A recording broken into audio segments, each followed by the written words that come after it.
Today, I you can read this slide, so I won't go through everything, but I just wanted to say about myself that I've been doing this a long time, as you can see. Sometimes in class I'll say I've been doing this for 4.5 decades, and it literally is pretty much true. More than 4.5 decades, actually, since I took my first class in business. It was, I remember it, it was economics. Microeconomics, and then followed up with macroeconomics in the second term of my first year of university. And so I've been doing this a long time, which means that I've had lots and lots and lots of time to reflect on what I'm reading, what I'm studying, what I'm saying, what I'm teaching. And so what you're going to read or what you're going to hear in this um, introduction today and in subsequent modules is to some extent at least a distillation of my what I've learned and what the literature, of course, has to say, and over a long, long period of time. A good, I will not hold back on my opinion very often because it's informed by good scholarship, my own and others, and it's informed by my experience, which, as I say, goes back a long way. I've owned businesses. I've invested in businesses. I currently am still invested in three local businesses to the tune of I think around $60,000, I think roughly. And I've invested in other businesses as well, publicly traded companies, and I'm not necessarily active on the boards of any of these businesses, but I pay attention to them very closely. I want to know how they do business, what they do business. And so what you're going to find, I think, at the core of the distillated thoughts on 4+ decades of all of this stuff is that business must be conducted on an ethical, or if you prefer, a moral basis.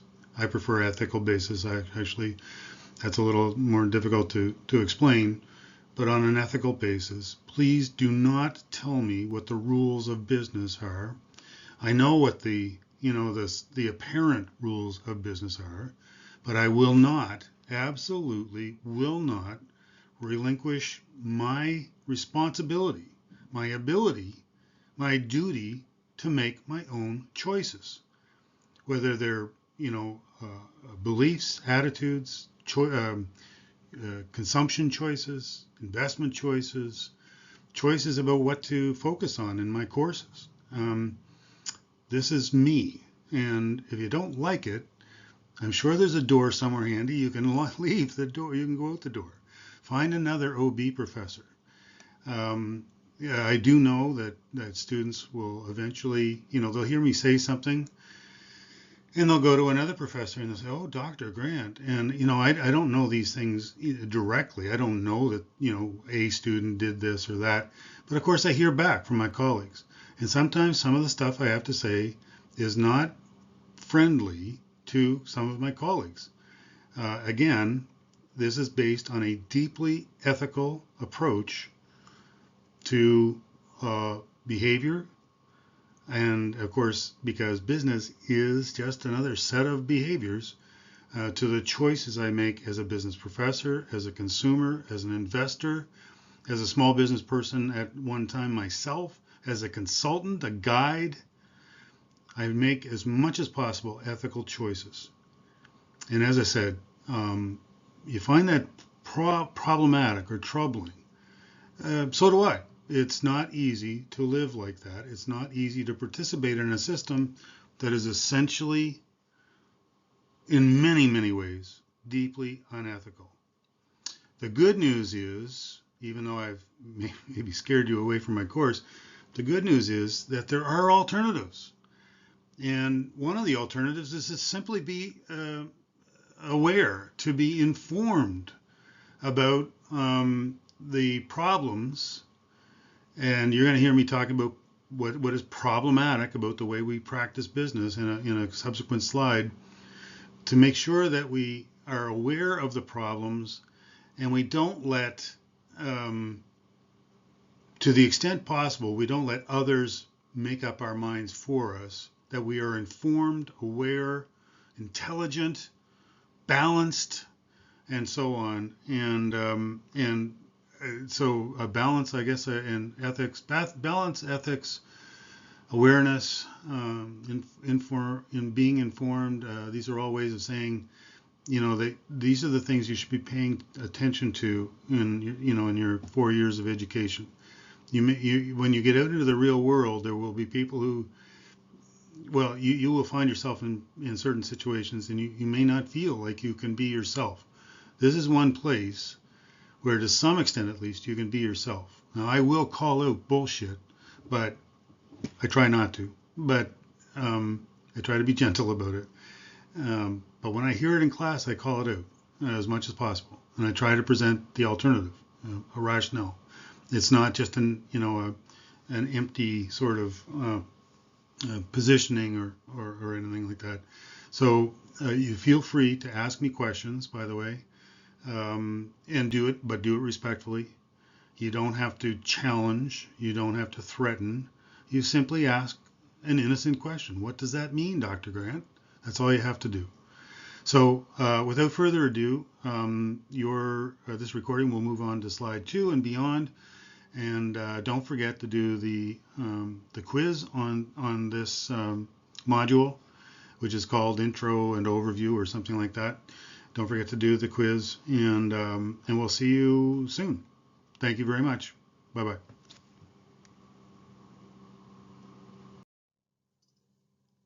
To continue the story, then, I like to think in core principles in terms of what I'm interested in, what motivates me, what drives me to do what I do every day. And it seems that they come down to 2 moral imperatives. The first is social responsibility. For me, the first principle of creating organizations, and should be the first job of management, is to create work with dignity and autonomy. So fair trade, I mentioned that earlier in relation to Just Us Coffee. Fair trade is the opposite of what we generally practice in business today. And you can see I've pointed to a picture there from the collapse of a factory in Bangladesh. Here's the date, 2013. It's getting to be a while ago now, but over 1,000 people were crushed to death in the collapse of that factory. And many of you are wearing clothing that came from a factory just like that, or maybe even that factory. So that factory does not represent fair trade. Fair trade would say you can't use that factory anymore. Anyway, we'll talk more about that later. So in terms of first principles, just let me continue on this idea of social responsibility. Many of you will have already heard of this thing called corporate social responsibility, shortened to CSR. You can also hear it called social capitalism or social entrepreneurship. And on its face, that sounds like a wonderful idea, but in practice, what these practices end up being is a way of manipulating people like you and I, consumers or investors or governments or others, into thinking that we're doing a good thing, when in fact what we're doing with corporate social responsibility or social capitalism or even social entrepreneurship is continuing the pattern of exploitation and oppression. And so again, I'll talk more about this as we go. More about this as we go. The second sort of moral imperative is that we live in a time of environmental degradation. The future is at risk. Our existence is at risk because of human-made degradation of the environment. We're playing at a game of essentially a one-time experiment. And if the experiment turns out wrong, it means the end of us. If it turns out right, it means a wondrous future. And we don't know which side of that divide the future will fall on. It is unknown. We have a lot to do to make sure it falls on the right side. So we sometimes refer to climate change now as abrupt climate change because we've gotten past the time when we were just dealing with ordinary climate change. Now we're talking about climate change that will be abrupt. We will notice differences regularly. Maybe not every year. It won't be, worse or better every year, but it will be regularly abrupt. You may have noticed that this summer with the number of fires and drought and so on. It will get worse, far worse, before it gets better. And if you don't believe me, then look at the response of the insurance industry or the militaries. They're prepared for this. They understand the costs that are involved, but it hasn't sunk into the business school yet, not in a substantive way. I'd also point you to the UN report on industry and externalized costs from 2013. If in that report they looked at global industry, and what they determined was that there is virtually no global industry that can make a profit without externalizing their costs. So one of the major external costs, or costs that they externalize, I should say, is the environmental cost. We're not truly paying for the pollution we throw into the atmosphere or the oceans. We don't truly pay for the upkeep of humanity. Think of all the workers who are working for less than a living wage today, or the workers who, in particular in the U.S., because it isn't as much of a problem in Canada, but in the U.S., the most advanced Western economy in the world, and so 100 million people have virtually no medical insurance. It's reprehensible. So those are costs that employers normally should, in any sensible world, those are costs that organizations, business should be absorbing into the price of their products and services, but they don't. And I would bet that your professors in economics may not have discussed it in your first year. I'll ask you about it. So I had to step away for a second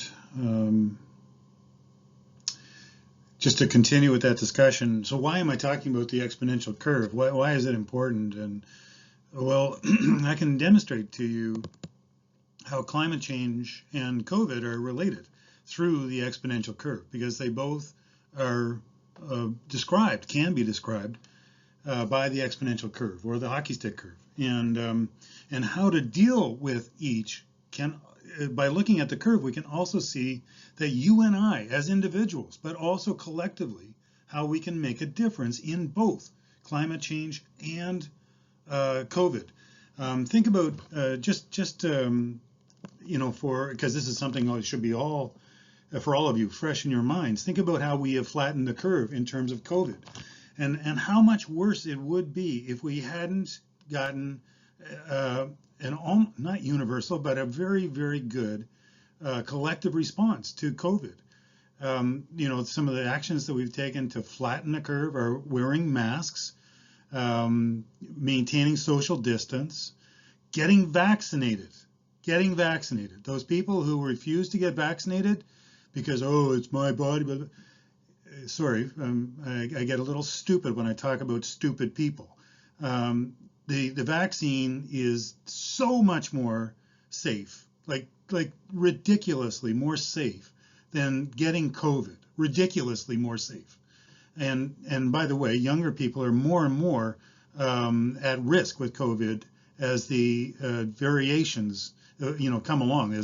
Right now we're into the Delta variation, and more young people are getting sick, dying, or being left with long-term disabilities, maybe even lifelong disabilities. If you think you're going to escape it because you're young and strong, get a grip. Honestly, get a grip. Grow up. This isn't just for you, by the way. All these things we do, and I'm trying to think of some of the other behaviors.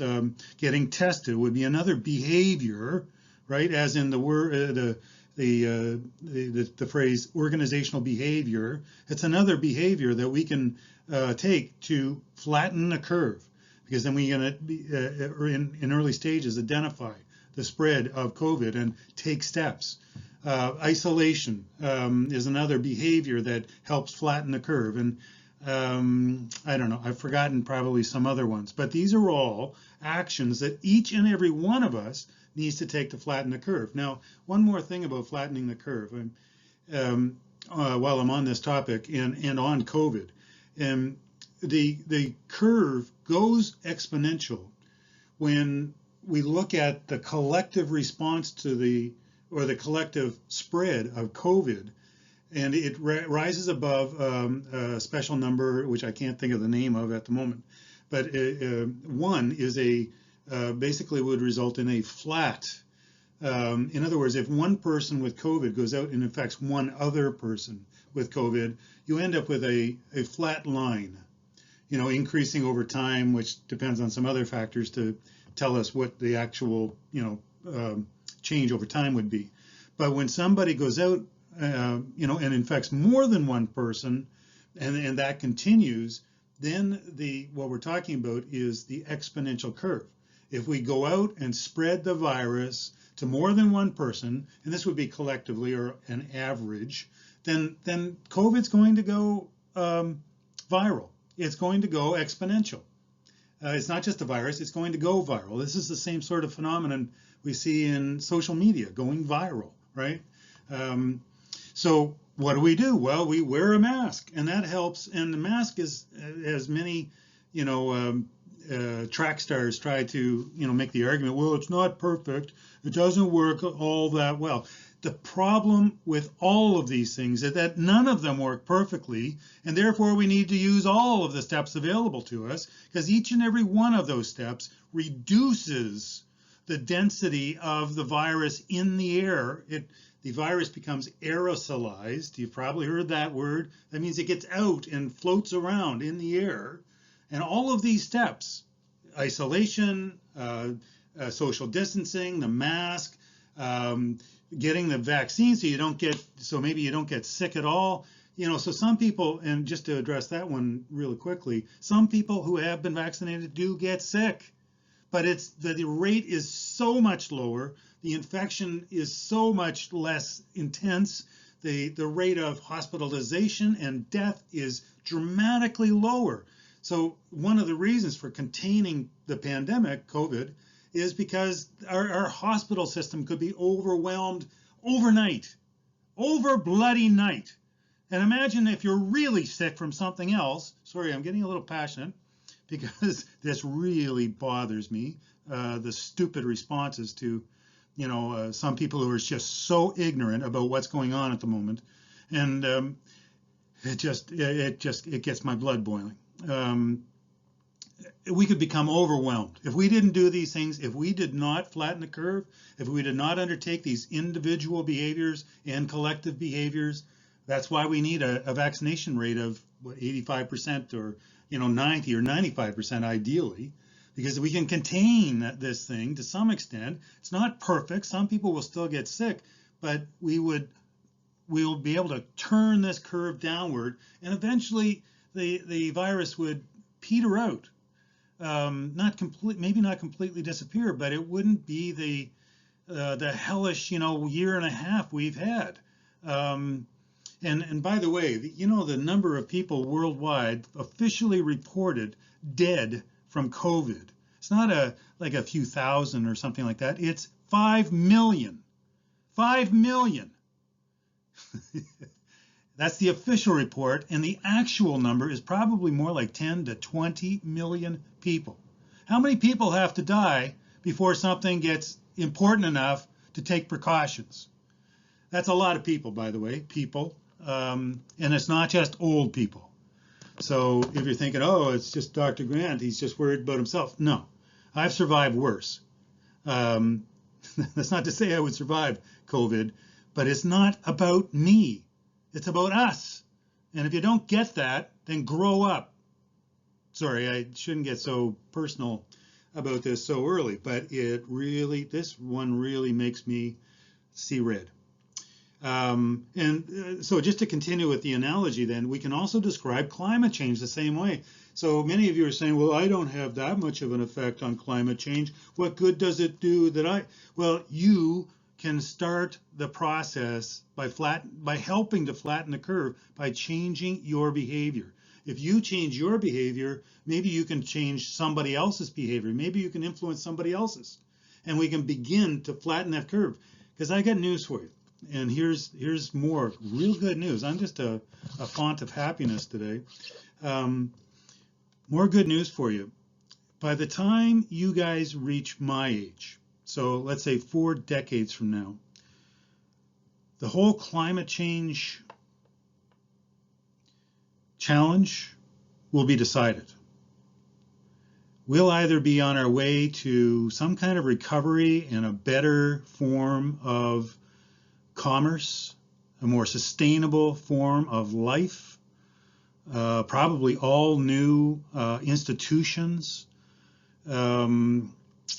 or we'll be on the downside of the virtually the end of humanity. And that's 4 decades from now. Think about it. That's your adult lifetime. That's about how much time we have to make it right. Because if we leave it too late, and every passing day, that curve, it gets harder to flatten. Every passing moment that you don't do something, it's another chance. Every passing moment is another chance to turn it all around. And yes, you can make a difference. You know, drive less, turn off the lights, pass it on. Invest in, when you do have money, invest in I don't know, turbines. I'm invested in solar power. I have already told you, I'm already invested in solar power and organics and I'm invested in cycling. I drive my bike as much as I can. My house is on track to become carbon neutral by about 2025, I hope. Don't hold me to that, but that's what I'm, maybe before then, knock on wood. This is one of the most important topics of your lifetime and one of the most important challenges. And guess what? I'm sorry, but it's your challenge. Your adult lifetime will be facing increasing challenges. Sorry to say that. I really am sorry to say that. This isn't something I revel in. I am sorry that that's the kind of world we're passing on to you. But you're going to have to grow up real fast. And you're going to have to start making your behavior different very quickly. And don't tell me you have nothing to do. You have all kinds of stuff to do. You have all kinds of things you can do to contribute to a better, to flattening the curve. Okay, anyway, I've gotten maybe a little bit too wound up about this one. I'll move on to the next. So yeah, I guess what I said when I started out the last slide, that the hockey stick curve or the exponential curve can describe an awful lot of natural and social phenomena. Besides climate change, of course, we've got ice cover and glaciers. They were linked, obviously. Greater desertification. I don't know if you think about this one much, but we're actually changing ocean chemistry, and it will come. This is one of those changes that we could maybe describe as reaching a tipping point, and that eventually the oceans will have absorbed so much CO2 that the pH level will have changed enough that a whole range of species will be unable to reproduce in their natural habitat, and many of those beasties are at the bottom of the food chain, which means that a lot of higher level animals, the ones we eat, are quite likely to disappear because the food chain will collapse. How far out that is, I don't know, but we're also looking at the collapse of the insect population, animal population, the land animal population, small bird population. Apparently larger birds are actually doing fairly well these days, but small birds like songbirds, they're being decimated. And by the way, if you own a cat and you let that cat out the door, shame on you. Cats are responsible for the death of millions of songbirds. Millions. They are one of the worst plagues on the face of the earth. And don't think just because they're biological, cats that they're somehow natural. They increased in numbers because we increased in numbers. We took them along with us. We didn't put any limits on them. Some other examples of biological hockey stick curves, I guess. A heart attack and a stroke. They don't just appear out of nowhere. Heart attacks and strokes usually build up over many years, and the heart attack itself is that where we get to go exponential. It's the crook, the blade in the hockey stick. That's a problem that's been brewing for a long period of time, and it just reaches a turning point, a tipping point, and you have a heart attack. But it's got roots that go back usually years. I already mentioned the ecological, the insects, fish, animals, birds. They're all in trouble, by the way. Infertility in humans, COVID-19, another example. So why flatten the curve? In terms of COVID-19, fewer people dead or injured, lower likelihood of overwhelming infrastructure like the healthcare system. There's an excellent book called The Long Emergency. The problem with the book is that some of the information in it is out of date, but the basic idea of the long emergency is that over the coming years, I was almost going to say decades, but over the coming years, because it's shorter term than that, over the coming years, your group especially, because this is your adult lifetime, you're going to face an increasing number of irregular appearing crises, and it won't be the same crises every time. This week it was a hurricane in Louisiana. Last year and a half it was COVID-19. This summer it's been fires again in the West, and so on. Floods, fires. We will increasingly face these emergencies, and so it'll almost the sense will be that we're almost in a single emergency that just goes on and on and on, but each requiring its own kind of special response. You think it's going to get bad, or you think it's bad now maybe with things that are going on? Just wait. Just wait. I will predict that in the next 10 to 20 years, we will see heat waves that could kill tens of millions within weeks. Tens of millions. This summer we had a heat wave in Canada that killed hundreds. And if that heat wave is centered over a place like Vancouver or Seattle or LA or somewhere like that, maybe we'd have deaths in the tens or hundreds of thousands. It's going to get worse. So how will we respond? We already know the military already has militaries, in the Western countries. They already have, they've already been thinking about it. They already have contingency plans for much of this. What should we be giving financial assistance to? Should we continue to give tax deductions to oil and gas industries, or cars that burn fossil fuels, or trucks that burn fossil fuels, or what I'm saying? How do we get to that carbon neutral economy? And by the way, I think a lot of people assume that as long as we get to carbon neutral by 2050, we're all right. That's the wrong message.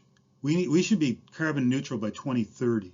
And the dirty little secret, there have been very compelling studies that show that we could do it by 2030. The problem is that there are trolls, legacy industries like automaking and oil and gas and others that don't want us to transition that quickly.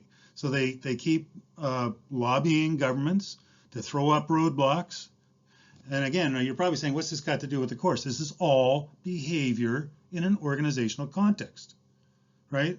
And if this is my human resource management course that I'm addressing right now, it also will influence the policies and practices that we undertake in the workplace. There are already workers going out and dying because of heat. They're going to work and they're dying. Lots of stuff in both OB and HR. Okay, so maybe I can cool things down a little bit. That's the heaviest message I think I have today. I think. So look, this is about you. You're not children anymore. If you're in your second or third year, you're supposed to, the purpose of a college education, of a university education, the undergraduate degree, is supposed to be about making that shift from being a child to being an adult. So pedagogy refers to child-centered learning. Andragogy, on the other hand, refers to adult-centered learning. So who are you? Are you a child still or an adult? I get angry actually at many of my colleagues who keep talking about pedagogical issues, in how we design courses and all that sort of stuff. I want them to start using the term andragogy, because you're not children, you're adults, or soon will be, responsible for us and you and so on, and maybe even your own families and things like that. So learning, doesn't happen if you don't show up. You have to decide to learn. If you bought a fitness membership and you never went to the gym, would you expect to be fit at the end of that membership? Of course not. But how many of you are getting your university education paid for by your parents maybe, or somebody, some benefactor, and all you're doing is showing up? Come on. I know you're better than that. If you can't find enough motivation, try something else. Why are you wasting your time here? You've been given an excellent opportunity to, to explore, to ask questions, and that's one of the purposes of being in a university, is to remove yourself from the home and community that you became so, comfortable with, so that you can see that the world of ideas is way bigger. To give you a broader sense of what is possible, and to introduce you, to challenge your own ideas, to introduce you to new ideas, but to challenge your own beliefs, your own ideas. If you're not doing that, if you're not stretching yourself, why the hell are you here? Sorry, I won't swear too much, but so, well, what do adult learners do? Well, first of all, they apply what they are learning to their own life experiences. And I so rarely meet students who seem to be doing that. And the only way I can get evidence that you are actually doing that is to provide assignments that allow you to reflect, or to get you to put up your hand in class and say, when you talk about motivation like blah, blah, blah, does that mean, like over here where I blah, blah, blah, how does that relate? I have only, in how many years of teaching now, 20 full-time probably, I can count almost on one hand, no, maybe two, the number of students out of thousands, the number of students who, took an adult approach to their own learning. And, some of the other students who, just were not really with it, I guess, younger, less mature, and so on, they would roll their eyes at some of these students. But those were the students I was looking for, because I knew they were engaged. I knew that they were trying to apply what they were learning to their own condition, their own social condition, social and psychological condition. And that's how I knew they were learning, because they showed evidence of it. But so many business students sit there and do nothing virtually, never give me an indication that they're getting anything, that they're adults. Never give me that indication. So I'm hoping that this is a different group, that you guys are going to be better than that. Prove me wrong. Oh, and one more thing. So we're a university program. We might be a business school, but we are a university program. And contrary to many of your other business professors, my role, as I see it, because I'm a university professor first, business professor second, is to explore the human condition. If you're only here for what you can get out of it for yourself, then you're missing that opportunity. What this university education should do is change you fundamentally in how you understand the human condition, the challenges for the human condition, the opportunities for the human condition, how we can do better, and what it's like to be somebody else, not you.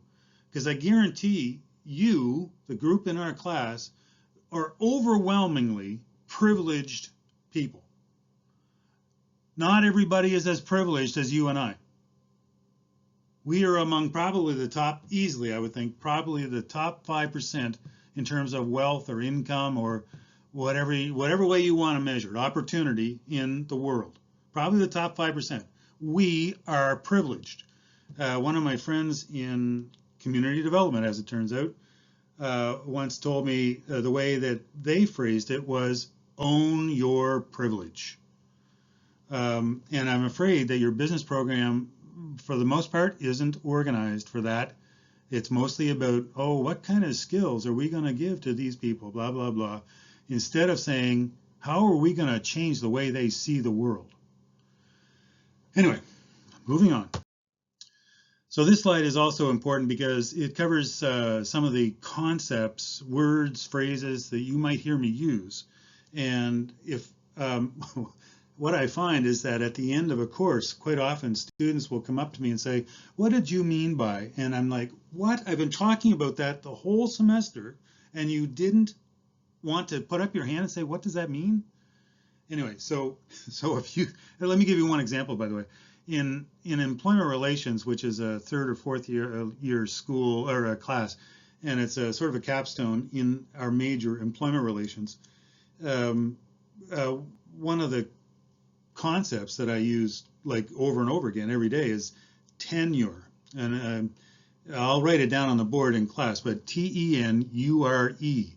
One semester in my employment relations class, several students came up to me afterward and said, are you saying 10-year? This was at the end of the course. 10-year as in T-E-N-Y-E-A-R. And I said, no, tenure. Why, like, this is such a fun, I mean, do you understand the difference between 10-year and tenure? So tenure in common usage means the length of time that I'd been engaged with some position, some organization perhaps. So how long have I been in this job? Well, I've been a university professor going on, this is my 14th year. So I have, at Acadia, I have 13 years of tenure. That's how long I've been a university professor at Acadia. Now, in the university setting, we also use the phrase, or the word tenure, T-E-N-U-R-E, again, same word, but to mean not probationary. So tenured professors are no longer probationary. Think about it. How many jobs do you know where you have to be probationary for, I think it was probationary for something like 3 years. But it varies up to about 5 years. Or it could be even longer, I think, because your colleagues don't have to accept you as a professor. But imagine being a probationary employee for 3, 4, 5 years. It's rarely 3 to 6 months or more than 3 to 6 months. So your professors have gone through a lot. The ones that were tenured, anyway, have gone through a lot. So just to give you an example of how dumb it is to not put up your hand and ask. So one phrase I'm going to use is contested or contested ground. So many of the ideas you learn in your business program they're not universal truth. They are a point of view, and quite often a narrow point of view, but they may be given to you as if they were truth, as if they were universal truth, as if there was no other version of whatever it is they're selling you. And I can give you a couple of examples of this. The problem with these things, just to explain in advance, is that these ideas, like at least 50% of your business degree, they're contested. In other words, there are other ways of seeing what you're being told is truth, and they conflict. They are the opposite virtually. So one area that I've heard often enough among my colleagues is the purpose of management is to maximize shareholder wealth. Well, that's the biggest piece of BS ever, and it's been foisted on management professors of all stripes for a long, long time, and it's BS. It's so problematic. There's another word related to contested. That idea is so problematic that even the biggest club of the so-called Fortune 500 corporations in the world. That's a pretty elite club. Even that club has put out a statement explaining how maximizing shareholder wealth is problematic. Even that elite managerial club has put out that message. Now, whether they practice that day to day is another thing altogether. But why did that very elite club of 500 or so choose to put out a statement about the problems of that statement? Because it is contested, because it is problematic. Because when we maximize shareholder wealth, we're minimizing something else. We're giving lesser priority to the dignity and development of the human spirit to wealth. And by and large, the wealth accumulates to the wealthy. The top, I'm sure you've heard these numbers before. The top 1%, the top 0.5%, the top 20 billionaires, they own more than virtually everybody else on the planet all put together. It's ridiculous how concentrated wealth is. So when management talks about maximizing shareholder wealth, they're really only talking about the wealthy. They're primarily about the wealthy, and not about, and to some extent, the rest of us. But what about all the other people in the world who don't get to share in that wealth, even though they're part of the community? It's deeply problematic, deeply problematic. And one of the responses to that is that there are alternatives. There are all kinds of alternatives. And yet they're not represented in most business school curriculum. Now, you guys are actually quite lucky because you have several professors who understand this, and they are bringing different perspectives to the classroom. I would mention Dr. Kelly Dye, who works with me. She teaches law, gender and diversity. Sometimes she teaches OB. Sometimes she teaches HR. She's a jack of all trades. And I'd also mention Dr. Mercer, Danielle Mercer, who teaches OB as well. They understand the nature of alternatives. And likely you'll hear about these from them. You definitely will hear about them from me. But each of these ideas, like a radical perspective or a feminist perspective or a colonial perspective, each of these suggests problems with the way we do things and alternatives to the way we do things. So, for instance, I mentioned earlier that I'm an investor in Just Us Coffee. Just Us Coffee is a worker cooperative. It is an alternative to capitalism. And they operate not because it's a marketing strategy, as my friends in marketing might argue. They operate the way they do because it's a moral choice.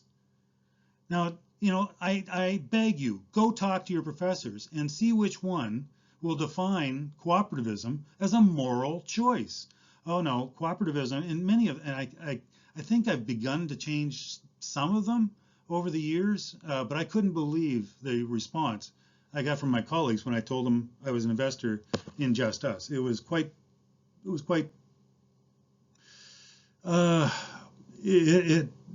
was discouraging, put it that way. And there are some incredible, actually the economy based around cooperativism in the world is more than $1 trillion. There are some big businesses, even in Canada. One of the biggest financial companies in the country is Desjardins, and it's based on a cooperative model. Milk production is largely still based on a cooperative model. Just Us is a cooperative model. In fact, Just Us only buys coffee beans from other cooperatives, and they're usually indigenous peoples who own, and the way that they choose to establish their businesses is through what they call producer cooperatives. I've visited one producer cooperative in Mexico several times, and they're actually a cooperative of communities, of villages, and each village contributes coffee beans and representatives to the governing bodies. They make decisions cooperatively, democratically. They share the wealth. They take premiums from their revenues, and they invest them in other businesses. In the one in Mexico that I visited, they've invested in concrete, in public transportation, in jams and jellies, in a co-op, a credit union, and so on. And they make a huge difference in communities that struggle, and other communities as well. It's my first choice. Oh yeah, so I've used phrases like I haven't used paradigm yet, but worldview, perspective. So you'll hear me use those phrases, and there may be a couple of others that I just can't think of off the top of my head. But these represent different ways of seeing the world. And so a lot of the scholarship that Dr. Dye, Dr. Mercer, myself, Dr. Weatherby, and to some extent Dr. McNeil, although I'm not as familiar with his research as I should be, but we do things differently in terms of our research because we are able to employ paradigms or perspectives or methodologies. Another word for sort of similar word like that is that to look at the same old problems from a different perspective. So right at the moment, Dr. Mercer and I, for instance, are working on two papers. One uses a feminist perspective to look at workplace relations, and the other uses a post-colonial or indigenous perspective to look at workplace relations. And they each reveal stunning sorts of insights into the way Western institutions work today. Another thing I will say frequently, I hope, is consider substance over form. So substance is way more important than form. What is the substance of a relationship versus the form of a relationship? I was thinking about this recently when I was watching a YouTube video on the new battery cells that are being made for battery electric vehicles. There are new form factors for batteries, especially at Tesla Motors, and but the substance of the batteries is still relatively the same, but the form and substance is changing too, but the forms have changed, but the substance of the battery is basically the same thing. So a form factor in terms of batteries is, well, like a AAA is a form factor. It's a smaller package, but it does the same thing. It has the same substance inside. A AA is a slightly bigger battery, but it still has the same substance inside. And then the sizes go up from there. And Tesla is now currently developing a battery cell like a AA or AAA, but it has the dimensions of 4680, so 46 millimeters wide and 80 millimeters tall. So that's about almost 2 inches wide by over 3 inches high. It's quite a big battery cell, but it still can have the same substance inside. The form does make a big difference in that case, so that may not be a good example. But in relations between human beings, substance, for me, always trumps form. And I'll explain more about that as we get into the course. Never say to me, it's just business. There is no such thing as just business. I've had my colleagues say this. Just recently, a colleague said it to me about a month ago in an important meeting for me, a career developing meeting for me. He said that to me, and whether he believed it or not, I don't know, but he said it. It makes me sick to my stomach. There is no such thing as just business. Business doesn't exist separate from us. It's not you can't go to a rule book. I know you have textbooks galore and everything, but business is what we make it. Business is a series of choices. So the other phrase that I should have highlighted here is business is socially constructed. We make business what it is by making choices every day. We either produce what business is or reproduce it, and reproduce it sometimes by failing to make different choices. So fair trade for me is a choice to be different. Investing in a cooperative is a choice for me. It's me hoping to socially construct a slightly different future by making a different choice. So don't ever say it's just business to me. That makes me sick to my stomach, and it isn't true. It's maybe you can point to one version of business, but there are literally millions of billions really of different forms of business, because everybody has a different idea in their mind of what business is. So never say that to me. I hear it all the time. I hate it. Even among my colleagues, I hear it. Just drives me crazy. Resistance, worker resistance is a thing. It's a good thing. Um, by and large, it's a excuse me, it's a good thing. And the reason is that management does its job so poorly that somebody has to resist their nonsense. Management is just humans, and they are just as fallible as any other worker, but they're given so much power that we just look the other way when they do stupid things. Well, I don't look the other way. That is essentially my bread and butter now. I have basically, turned to doing no other research except where I can show that management is the problem, and management is almost always the problem. And so that's why workers resist. That's not the only reason, but management is problematic, and management is contested ground, and there are alternatives. And management does represent a paradigm or worldview or a perspective as well. So I mentioned here that managerialism is a perspective. It isn't the only perspective. Okay, so that's as far as I'll go on that. I really got out of control. I'll stop for now. I've got a meeting to go to, and I'll come back to this in about, well, who knows. Talk to you soon. So you're wondering,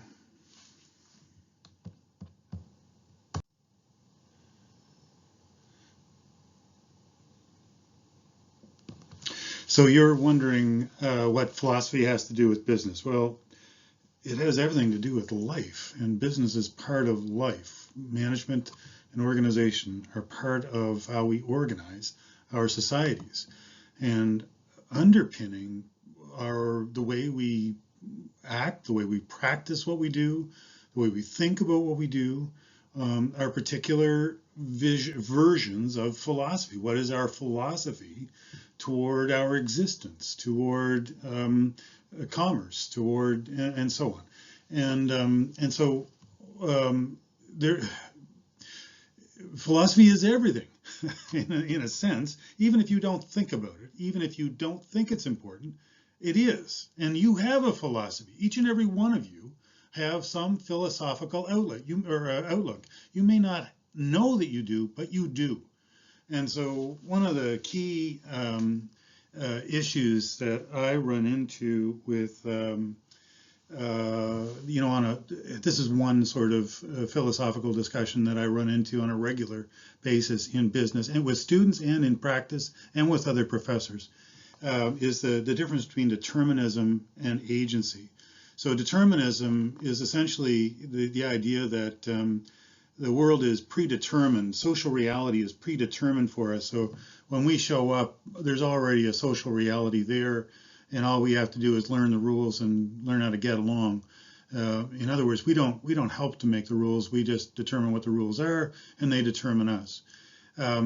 Agency, on the other hand, is the opposite. It is the idea that each and every one of us has a contribution to make, that each and every one of us has the opportunity, at least, to change social reality. And so which are you? Or, I find with students quite often, business students anyway, that they show up and they just want to know what the rules are. Even your professors are somewhat like this. Some of them will say, we should stick to just business, just do business. And what they're missing is that business isn't something that is entirely predetermined. Business is what we decide it is, how we act, how we behave, the choices we make. And so in other words, we can make different choices. We can create a different way of doing business. So please don't bother me with what are the rules of business. That's all I want to know. Just let me know. You are an adult. In many areas of philosophy, like the philosophy of existentialism, for instance, that's a school of philosophy that started in France after the Second World War, the devastation of the Second World War. The philosophy is basically that not only do you have to survive, as an entity. That nothing else happens if you don't survive. So you have to make choices that continue you and your line, I guess, as well. But beyond that, you are a person with agency. You are able to act on the world. You are not completely helpless. And so you have, under this philosophy of existentialism, you have an obligation, a responsibility to make choices that make a difference in the world, to your future, to others' future, to everybody's well-being.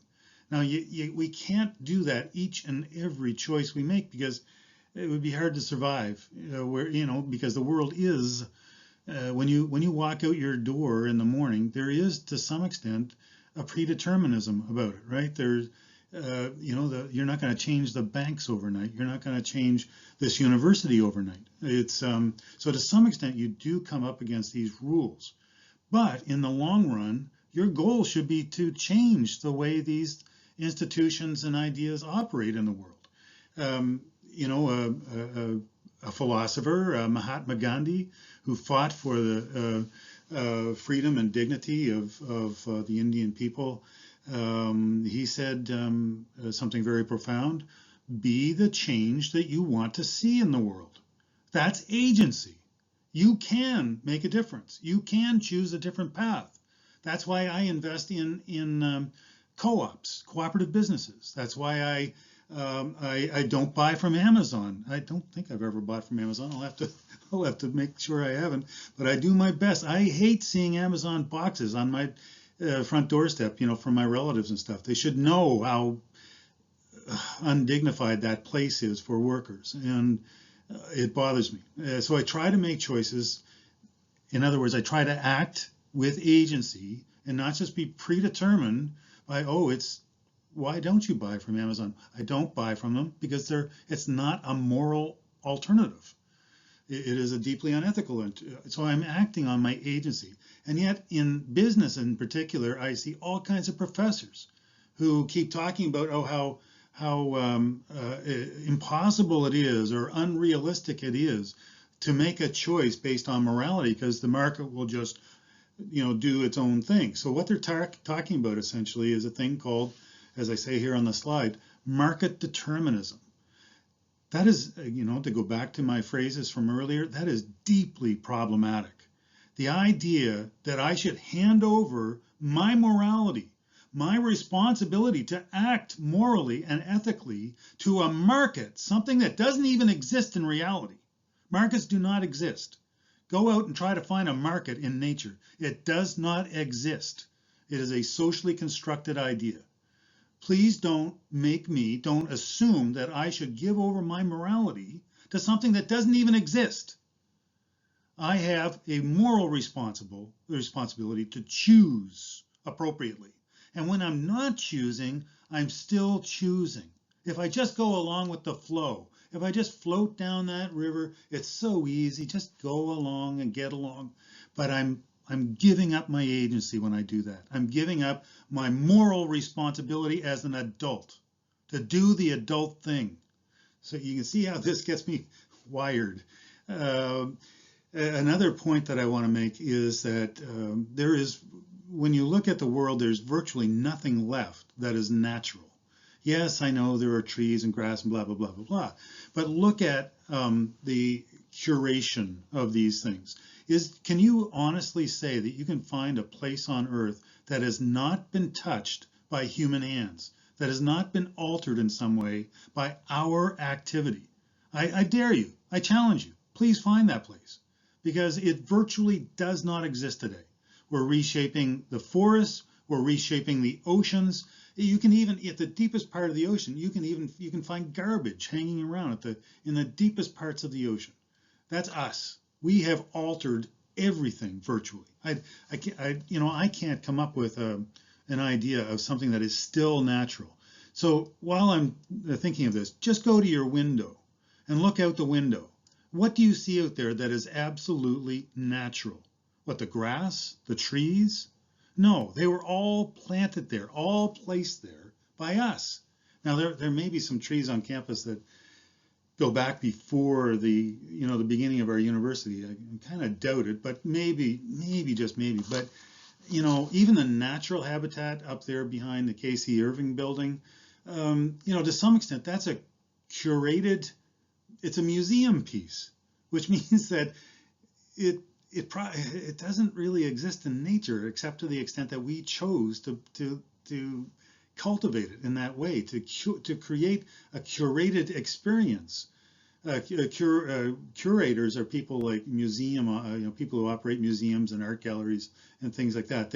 Curation. In fact, each and every one of us sort of curates our own life.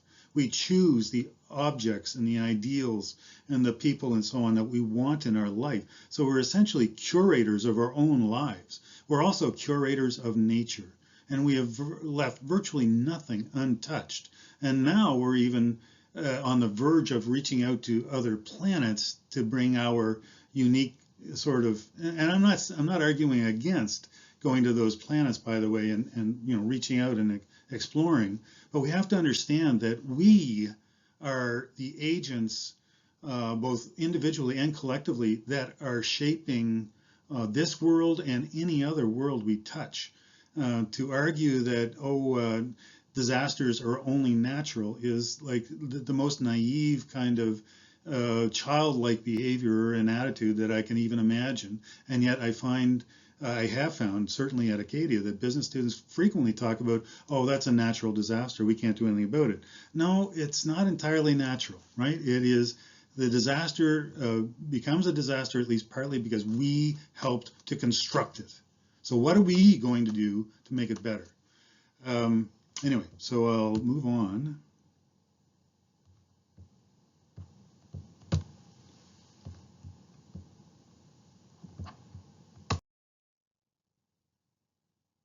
By the way, what I also wanted to say about philosophy a little while ago, if you really think that it has nothing to do with you or with studying business, philosophy is essentially about understanding the meaning of our existence. If you're a fan of Douglas Adams, the writer of several books, there was several movies actually based on his book. Oh my gosh, I can't think of the name of it. I've got a copy of it here somewhere. I can't think of the name of it. I keep thinking of the restaurant at the end of the universe, but in the book and in the movie, they ask the question, what is the meaning of life? And or what is the meaning of life, the universe, and everything, I think was the question. And they put it to a computer that chumped away at it for I think thousands of years or something. And then on that date, it was assigned to deliver the answer to what is the meaning of life and the universe and everything. It came up with the answer 42. I'm sure one of your other professors is well known for saying what's the answer, and he'll just blurt out 42. Anyway, philosophy is about how we develop meaning in our lives, how we ascribe meaning to our lives, and so an ignorance of philosophy is an ignorance of life, of meaning, of purpose. And so philosophy helps us to understand our place and how to create more meaning in our lives. It's been a popular pastime for a long time. And as I said earlier, it underpins everything we do in management and organization studies, in business. Whether you understand that or not, philosophy underpins everything. There is some philosophy at work that underpins everything. So moving on then, a big question right now, and I pose it as the coming of artificial intelligence. I might actually modify that slightly, because there's a sort of a version of artificial intelligence that I would refer to as autonomy. So right at the moment, we are like within weeks, months of seeing vehicles, well, we already have vehicles operating autonomously. In particular in California, a company called Tesla. Many cars are operating on short and long routes fairly autonomously with no intervention from their drivers. They're progressing very quickly in terms of developing the idea of an autonomous car. And what they just announced, Tesla just announced a couple of weeks ago, this is, by the way, this is early September of 2021. What they just announced a couple of weeks ago is that they're developing a whole program around general autonomy. So think about all the ways that we could program vehicles and other things, to behave autonomously, to have their own, to be able to execute their own purpose. So imagine, telling your car to, or a faithful robot, humanoid robot, to go collect a package from the mailbox and bring it back, and then have the robot, without further, assistance or direction from you, go get the package, bring it back to you.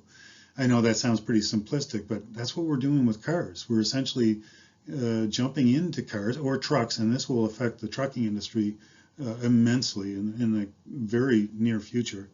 Trucks will be able to travel from, a production location to retail location or wherever, completely autonomously within not very many months or years from now, actually. And so autonomy is going to be huge. So Tesla is actually advertising for engineers who want to work in autonomy, and in particular in developing a humanoid, an autonomous humanoid. So there are other people working on this as well. There are several companies that are working on the sort of physical form of the robot, like Boston Dynamics in the U.S., and they've got working robots that can do some pretty incredible things. And they don't all have to have 2 feet. There's a dog actually, and several companies employ these dogs for hazardous work. So autonomy is going to be a big thing. Artificial intelligence is already with us. It's not very intelligent yet, but we will improve by leaps and bounds very quickly. That can be both a threat and an opportunity for humanity. And so one of the threats to humanity is, what is this going to mean for work? And I know the common line in the past has been, well, changing technology always creates new opportunity. And in this current circumstances, that is at least somewhat true.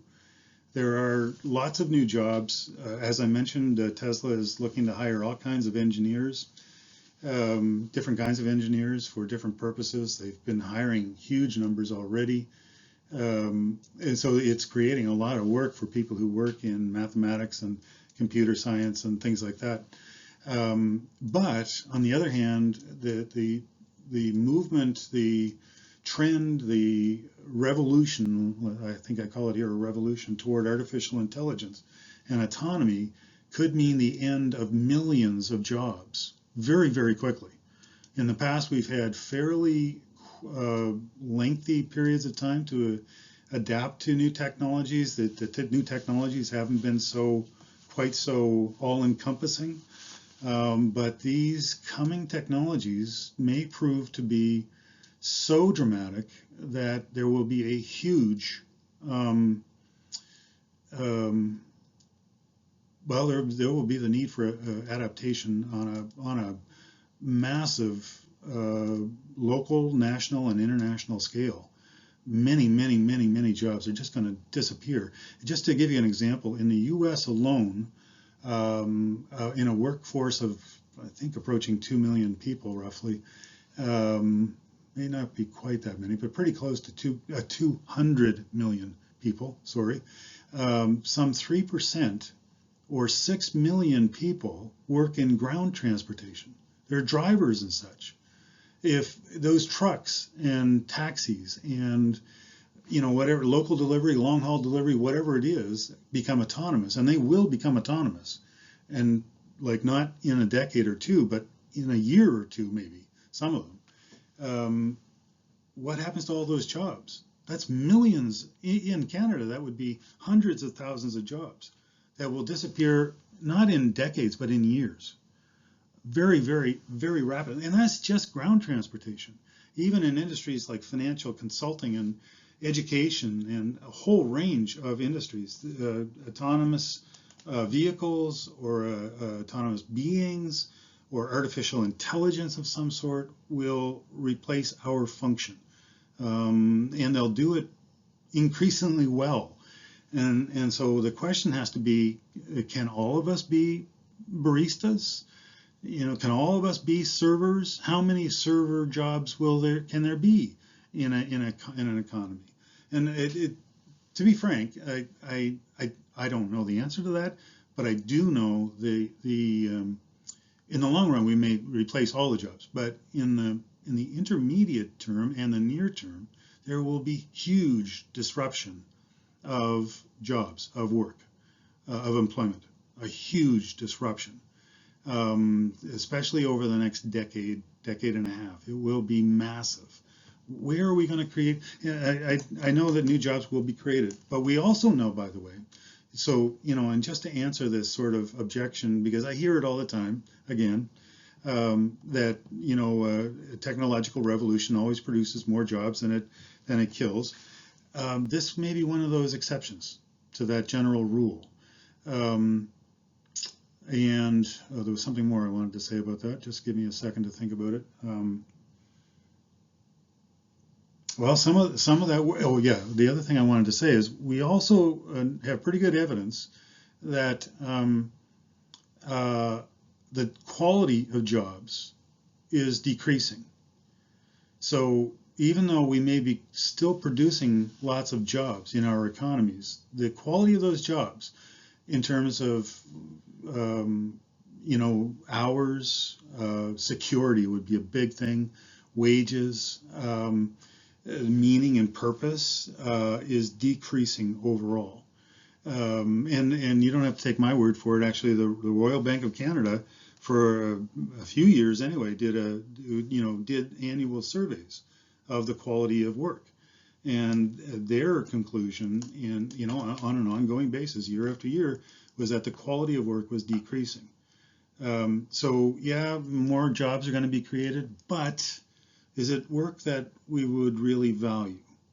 And so related to this is the so-called UBI.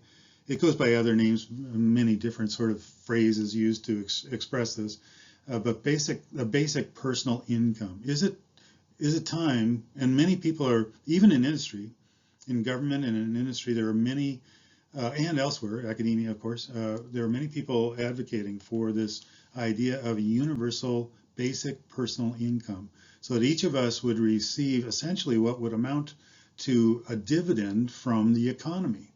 So the Canadian economy can produce, we're wealthy enough, we can produce a dividend, so that every Canadian, every individual, at least every individual adult, would start the day with a basic income, so that they didn't have to start with nothing in their pocket. Their bank account would be freshened up, and we don't know exactly how much. I would suspect at least $1,000 a month, but probably more like $1,500 to $2,000 a month might be more appropriate, depending on, and that would have to grow over time because of inflation. Andrew Yang, I've mentioned here in this slide, he was a primary candidate to be the presidential nominee for the Democratic Party before the last election that was won by Joe Biden. And the center plank in his platform was the universal basic income. He saw it as being $1,000 US a month. And think about what that would mean to you, for instance, the independence you could feel and the choices that might be available to you if your basic expenses were met. I know $1,000 doesn't go very far, but if you're not completely dependent on your parents or on that low-wage job, like so many Canadians are, and Americans too, of course, then what kind of choices might be available to you? How much different could your life be if those, that really basic sort of infrastructure, financial infrastructure, that's probably not the right phrase for it, but that financial floor could be constructed in such a way that you didn't have to worry about going hungry or not having a roof over your head. And then you could really explore your possibilities. What would that mean for humanity, for our future, for creativity, for creation, for meaning and purpose? Now, there are lots of loud voices against this idea, and they're almost all motivated by the idea, well, if you give people something for free, what will blah, blah, blah, what will they have, what incentive will they have to go out and do, work for themselves to blah, blah, blah, blah, blah. It's a very, the opposition to an idea like universal basic income is essentially a very dark vision of humanity, as if all people, and maybe they're projecting because they're the lazy ones, but they project onto the rest of us that none of the rest of us would want more from our lives, that we would, sit back and collect our $1,000 a month and say, we don't have to do anything. A more positive and a far more preferable vision of humanity is that we all want more. We all want meaning and purpose and to achieve something, meaningful in our lives. And wouldn't it be nice if the meaning and purpose didn't have to come after looking after our very basic needs? In fact, we're going to talk about Maslow's hierarchy later in the semester, and the lower level needs are things like roof over your head, food on your table, or food in your belly, I guess, and so on. If those needs are taken care of, maybe we can spend more time thinking about self-actualizing, becoming more than we are, not just as individuals, but as communities and as groups and nations. And one way to justify this, by the way, and I didn't mean to go on quite so long about UBI, but this happens in cooperative businesses. Just by virtue of being a member of a co-op, frequently you would receive dividends from that co-op based on the financial activity of the co-op. So think about Canada as a cooperative institution. We're all members of that. It's a democratic institution, just like cooperative businesses are, and we all contribute just by virtue of being members of that enterprise, of that cooperative enterprise. We get to vote. We get a small dividend from that economic project, and so it's easy to imagine. And by the way, we do all contribute to the success of Canada, even if we're not, because about a third of our workforce doesn't work, right? So are you going to tell me that those people don't contribute to Canada and so they should be excluded? We don't work that way, right? We don't work that way, and so we all can. And even if we don't work, we contribute because we purchase stuff. We contribute to the country through the economy by purchasing things, through our work, through a number of different ways. Our engagement with civic institutions, with meetings and advisory group. You know what I mean. There are all kinds of ways we can contribute other than economically. We have a pretty small vision of what humanity is if all we think about is work and economic contribution. I contribute just simply by going down to the store and buying a liter of milk. It's that's one of the ways I contribute. I pay tax on that. The farmer who gets revenue from my purchase, or the corner store owner, they pay taxes. I contribute to the economy. And so the idea of a dividend from the economy, even though I may not be working, is a pretty sound idea. So the universal basic income, I think it's inevitable. I don't know how long it's going to be, and it's not going to be politically easy because there are all these doubting Thomases who, are just, I think they're just nasty people. But anyway, so remember my question about philosophy a little while ago. Well, one of the most hotly debated, discussed, researched ideas in philosophy is the idea of what is morality or ethics. What comprises morality and ethics? What's important about these things? So it's one of my core interests as well, because I've done a lot of work in justice and fairness from the court's point of view and elsewhere as well. And so it means a lot to me. And in fact, I am what, in a behavioral sense, you might consider me what's the phrase I'm looking for? Ethics sensitive. That's maybe not the phrase I'm quite looking for, but it gets you there. I'm more, no, justice sensitive. I am, when I see injustice, I get pretty, well, you've already heard me. I get kind of angry about injustice, and I see it everywhere. So one of the questions we almost never ask in the business school is, what if we look at, all those businesses that we study, what if we looked at them through the lens of morality or ethics? And businesses start to look way different when we look at them through this lens. Instead, like the example I use here is the NFL football, and you can see on my slide there's a book, and this is what gave me the idea for this slide. This book came out a few years ago about a fan, who loved the game, the NFL game, football,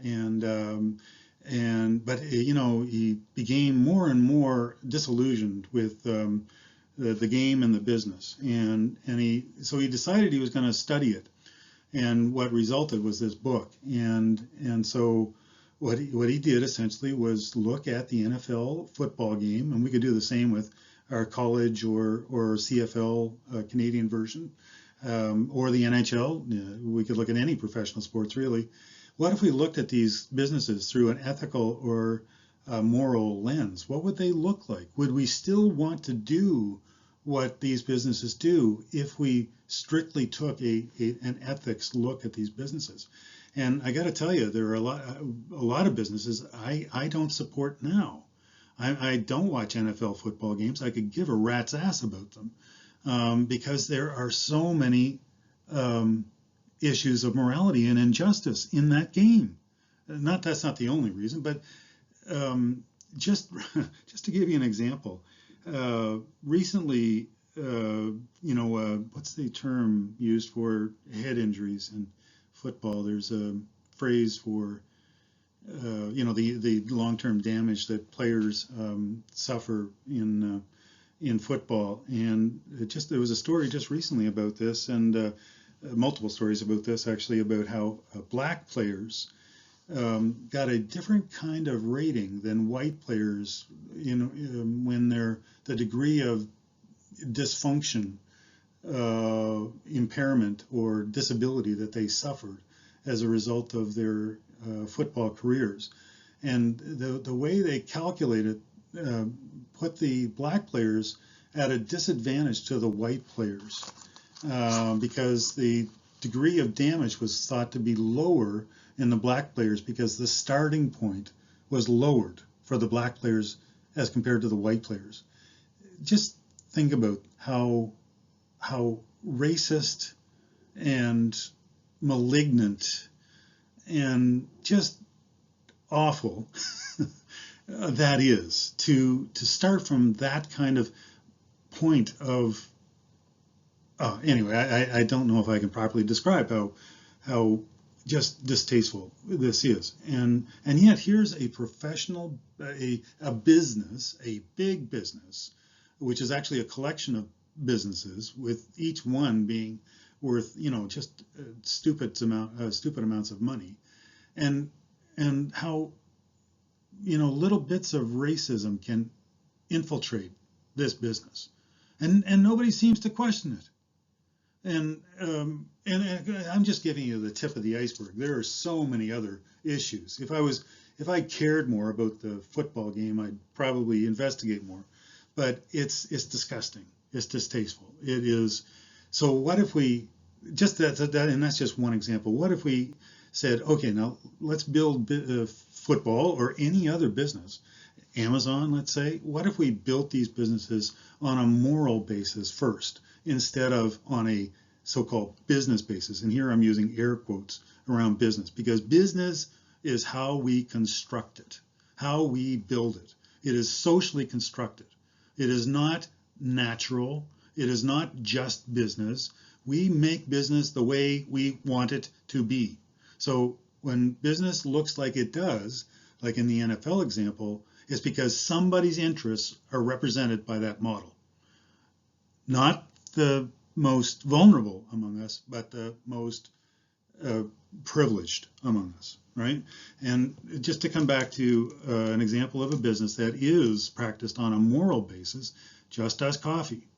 It's not what you think. It's not a marketing strategy. It is a moral choice to do business in a way that is ethical.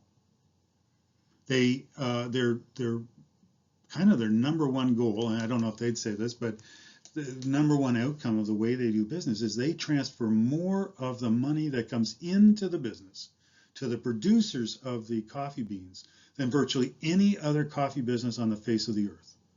And the recipients of those increased revenues are usually indigenous, unprivileged, impoverished people who live in the back in the woods, in the mountains of wherever, away from where the valuable land is, because they've been driven off of it by the wealthy. In Central, in particular, I visited southern Mexico. In Central America, in South America, they're almost always the most underprivileged of the population in those places. And Just Us does business with them deliberately to transfer as much wealth as possible. Their model isn't a strategy. It's a model for transferring wealth to the most vulnerable, no matter where they live. In this case, it's where people live who grow coffee beans. That's an example of a huge contrast between operating a business like the NFL versus operating a business on a purely moral or ethical basis. Huge difference. So as I mentioned earlier, there are almost countless cooperative businesses in the world. North America is not a hotbed of cooperative business. That's part of the reason why you're not hearing about it in your program, except from me and maybe Dr. McNeil. If you take any entrepreneurship or small business courses from Dr. McNeil, I think you'll hear about cooperative businesses there. But they're all over the place. Even though it's not a focus of North American business, in the U.S. alone, there are some 30, the last count I saw anyway, there are some 30,000 cooperative businesses. So cooperative businesses they come in various shapes and forms, but if you are a member of a co-op, you are a member of a democratic institution. You get a voice, you get a vote. The direction and management of the company comes down to a vote of the individual members, not of who has the most treasure, who has the most gold, but every member of the co-op. So you see some pictures here of co-ops that I've visited over the years. 3 of them are actually from Italy. The top left-hand corner is a company in north central Italy, a region called Emilia-Romagna. That would be like a province or state of Italy. And that business makes, as you can see in the picture, ceramic floors, beautiful ceramics. And it's a cooperative business. It's over 100 years old. This is how valuable this business is. It costs over $100,000 to become a member of this organization, and people are flocking to this organization to become a member. It's a worker member. It's a worker cooperative. So if you work there, you can become a member of the cooperative. One of the requirements of being a member is to make this investment. But people are flocking to make this investment because they understand, they evaluate it to some extent on the same basis that I would evaluate an investment. Why am I going to put $100,000 into a business? Well, because I hope to get some of that money back as a return on investment. So the workers will invest over $100,000 in this business because they know that they will get many times that back on their investment by the time they retire. And you don't have to come up with 100,000, let's say, all at once. They have a program where you can, payroll deduction kind of thing. There are other requirements of membership, but that's one of them. In other words, in order to become a valued member of the business and a trusted member of the business, you have to have an investment of the business. And that particular business, and I don't remember the name of it, but it's so valuable that that's what they charge for membership. Right to the right of that is another business that makes doors and windows out of wood frame. You can see some of the frames there on the right-hand side of that picture, and that is essentially, in Italian, I think you pronounce that 3L or something like that. 3L is the manufacturer of high quality doors and windows. It has a membership of about worker membership, another worker co-op. It has a membership of about, I think it's about 225, 230. At the time I visited, they had about, I'm trying to remember now. I think it was like 450 workers, and half of them were members. I've actually got a write-up about this company if you're in HR. I have a write-up on this company in the very first module, I think, of the HR. The mini version text that I wrote has about a one-page write-up on these guys. In OB, I don't know that I have. I will post that to Acorn at least, so you can read up on this company. It just shows you, and I'll talk about this more later on, but it shows you what is possible with creativity and a different form of management and organization than we typically practice in North America. In North America, by the way, about 1% or so of the economy is cooperative, maybe less than that actually. But in this area of Italy, it's around 15 or 20% of the economy is cooperative. So it's, around the world, you see completely different or very different models of doing business that have radical effects on their economy. So I list a few things here on this slide, like in that part of Italy, for instance, you see the highest family incomes in Europe, as high as anywhere in Europe. You have a low unemployment rate. When I was there, the unemployment rate in that area, that province, Emilia-Romagna, was around 3.5%. At the same time that the unemployment rate in Italy generally was about 3 times that. I think at that time was around 11.5%. The unemployment rate where the economy has a healthy cooperative sector, the unemployment rate was a third. There's another area in Spain that I visited as well, up in the northwest of Spain. There's a province, actually, if you're from Newfoundland, you know a place called Porta Basque. The Basque people live up there in the northwest corner of Spain, and they've created a cooperative federation called the Mondragon. I may list that. I don't list it here, but I will talk about it. But this is an organization with more than 70 or 80,000 workers and more than 30,000 members of their cooperative. Something like 250 different cooperative businesses under a single federation umbrella. And it's a huge success. Again, in that area of Spain, at the time I visited, which is about, oh my gosh, I think it's like 5, 6, 7 years ago, the last time I went through that area of Spain, the unemployment rate in that area was around 10, 11, 12%, but the unemployment rate for Spain was 25 to 30%. Again, the unemployment rate was about a third in an area where cooperativism was healthy and strong. And those cooperatives are run by workers. They decide the policies. So if they don't want to lay people off, they don't let people lay people off. So read more about Trail, because I've got a good description of that kind of difference of policy making and how it affects the community in places like Spain and Italy and throughout Europe, because they have a much healthier co-op economy throughout Europe than we do here in North America. Down in the lower left there, that's a picture of a winery. Those big stainless steel tanks in the background, those are vats of wine being made. And right in the foreground, you can see some bottles of wine for viewing and for purchase, I believe, and pictures of the business, sort of an art gallery of the business and a place to relax. In fact, just on the floor below that, this wooden floored area here, there's this neat, I don't have a picture here, but I hopefully I'll dig out a picture of it. It's sort of like it looks like a gasoline station with pumps, and hoses that you can take down, and from the hoses you can pour a glass of wine, and so the workers can go down here and grab a glass of wine before they go home for the day.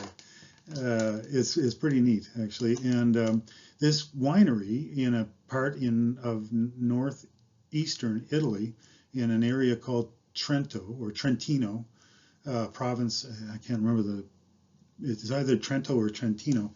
What was I going to say about them? Well, again, it's not an economy dominated by co-ops, but such a healthy proportion of the economy is cooperative that regular, what we consider in North America, regular capitalistic business has to compete with the co-ops. And the co-ops do such a good job of increasing wages and family incomes and opportunity and the economy. The economy is stabilized and on and on and on, that the capitalistic organizations have a lot to compete with.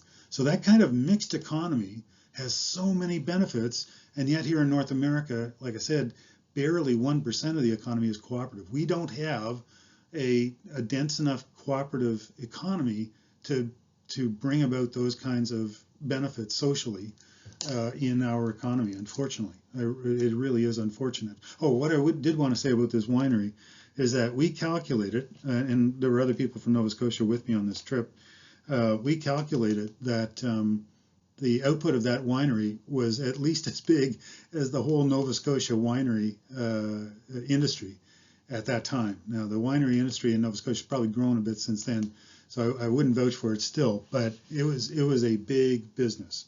And by the way, the members of the cooperative were people who grew grapes. So the people who grew grapes in this region, farmers, they needed an outlet for their grapes. And so one of the ways to stabilize their business was to create their own winery. This is something we could do in Nova Scotia. Like, come on. There are all kinds of growers of grapes, and this could be a model for a whole bunch of agricultural industry right here in Nova Scotia. But, because we're in North America, the co-op model just doesn't seem to want to thrive. Again, Just Us is a co-op model. Scotian Gold in the Annapolis Valley, they produce, fruits and juices and stuff like that. That's a cooperative, and there are other cooperatives around Nova Scotia too, but you virtually do not hear about them because they don't know how to promote their businesses, or because people like us in the business school don't know how to talk about them. We don't even know the difference between a cooperative business and a capitalistic business. The last one on the bottom right is that company in that co-op in southern Mexico that I visited a couple of times called USIRI. You can see it's an acronym on the roof of the roof of that big building. That's where they sort all the coffee beans and bag them and put them in pallets for shipping inside that building. And so USIRI stands for, if I can recall here, the Union of Indigenous Communities of the Isthmus region. So they're saying that in Spanish, I guess. So it comes out USIRI instead of UICIR, like I said it. So it's a union of communities, indigenous communities, and these communities spread out in the mountains, basically mostly mountains around this town, which I will pronounce very badly as something like Guinagati. I know that's a very, very poor pronunciation of a Spanish word. But anyway, you can also see in this compound, if I had a better picture of it, in the foreground, this little low building here, there's a credit union in there, there's a daycare, there's a lunchroom. All the workers who work there get to eat there, they're fed. The meetings are held here in this thatched roof area. And the meetings usually are like 100 people, about 2 people from each of about 50 villages who are members of the co-op. From this tiny little business, and I don't think they generate more than maybe on average about $2 or $3 million a year, but that's enough for them to create premiums or create surpluses that they can invest in other businesses. So from this little business, this coffee business, they've created a concrete business, a jam and jelly business, the credit union. There's a ground transportation, a bus business, and probably several others that I just can't remember at the moment. So the premiums that Just Us pays for the coffee beans that they buy from USIRI, it contributes to the development of the community, the development of families, the development of education, and the development of their commerce, their business, and all done through a cooperative business.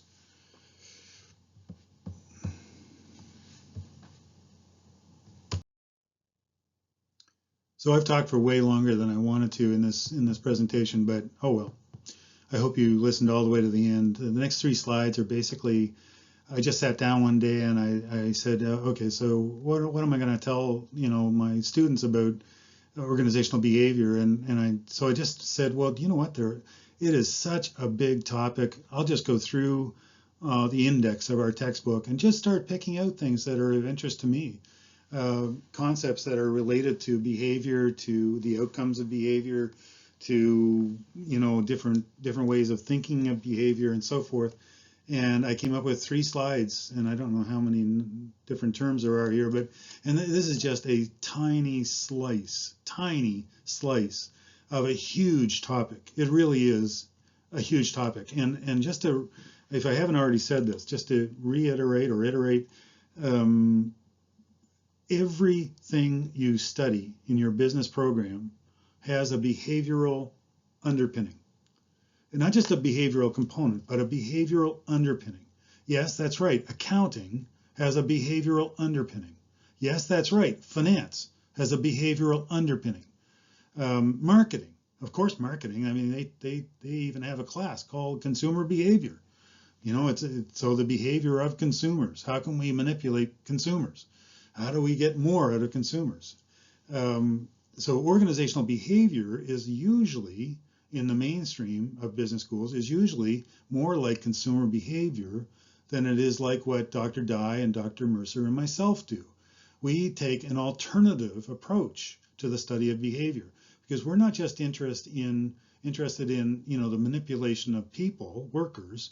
We're also interested in how the organizations shape our behavior, how they shape us in both good and bad terms.